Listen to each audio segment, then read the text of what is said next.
দিনে দিনে ক্রিকেট ব্যাটারদের খেলায় পরিণত হচ্ছে। বোলাররা শুধুই নিয়ম মেনে বোলিং করে যাবেন, আর সেই বলে বলে ব্যাটাররা 4 ছক্কার ঝড় তুলবে। যে দলের ব্যাটাররা যত বেশি তুলোধুনো করতে পারবে বিপক্ষের বোলারদের, ম্যাচে জয়টা তাদেরই হবে। ক্রিকেট বিশেষ করে ফ্র্যাঞ্চাইজি টি-20 লিগগুলোর নিয়মই যেন এমন হয়ে গেছে। কিন্তু আসলেই কি তাই? মুস্তাফিজুর রহমান তো পুরোপুরি অস্বীকার করছেন এমন ধারণাকে। চলমান পাকিস্তান সুপার লিগে কাটার মাস্টার খেলছেন বর্তমান চ্যাম্পিয়ন লাহোর কালান্দার্সের জার্সিতে। এখন অবধি 2টা ম্যাচ খেলেছে কালান্দার্স।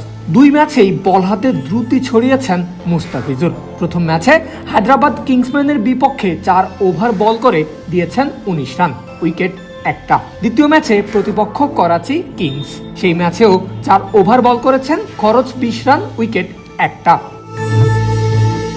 2 ম্যাচে উইকেট মাত্র 2টা।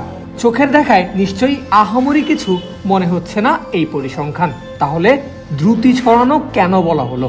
কারণ কাটার মাস্টারের মাস্টারই তো একেবারেই অন্য জায়গায়।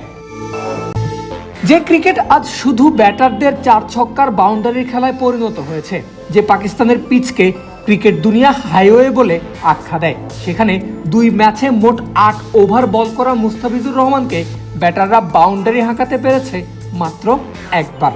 ঠিকই শুনেছেন, এখন অব্দি পিএসএল এ 48টা বল করে মাত্র একটা 4-এর বাউন্ডারি হজম করেছেন বাংলাদেশি এই পেসার।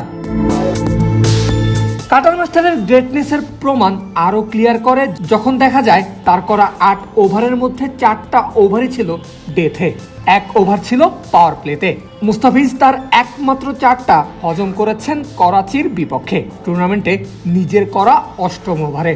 মোট কথা টাইগার পেসার টি-20-র মতো ক্রিকেটেও আনপ্লেয়েবল হয়ে উঠেছেন। পিএসএল এ যখন এমন আগুন ফর্মে আছেন মুস্তাফিজ, ঠিক তখনই চলে আসে কলকাতা নাইট রাইডার্সের কথা। তার উপর গেল রবিবার পিএসএল এর লাহোর কালান্দার্স তথা মুস্তাফিজের ম্যাচ যখন শুরু হয়, ঠিক তখনই আইপিএল এ শুরু হয় কলকাতা নাইট রাইডার্সের ম্যাচও। অন্য লিগে যখন হারকিপ্টে বোলিং এ দ্রুতি ছড়াচ্ছিলেন কাটার মাস্টার, ঠিক সে সময় বল হাতে তুলোধুনো হচ্ছিল নিলাম থেকে তাকে সাইন করা দল কেকেআর এর বোলাররা। রেকর্ড 220 রান করেও সেই রান ডিফেন্ড করতে পারেনি নাইট রাইডার্সের বোলিং বিভাগ। মুস্তাফিজের বদলি হিসাবে দলে নেওয়া মুজারাবানিকে দিয়ে কোটার 4 ওভারও করাতে পারেননি কলকাতার ক্যাপ্টেন আজিঙ্কিয়া রাহানে, কারণ 3 ওভারেই মুজারাবানি হজম করেছেন 34 রান। সব মিলিয়ে একদিকে ফিজের আনপ্লেয়েবল বোলিং, অন্যদিকে কেকেআর এর হাল দেখে প্রশ্নই আসে, মুস্তাফিজুর রহমানের জন্য কি এখন আফসোসই করছে কলকাতা?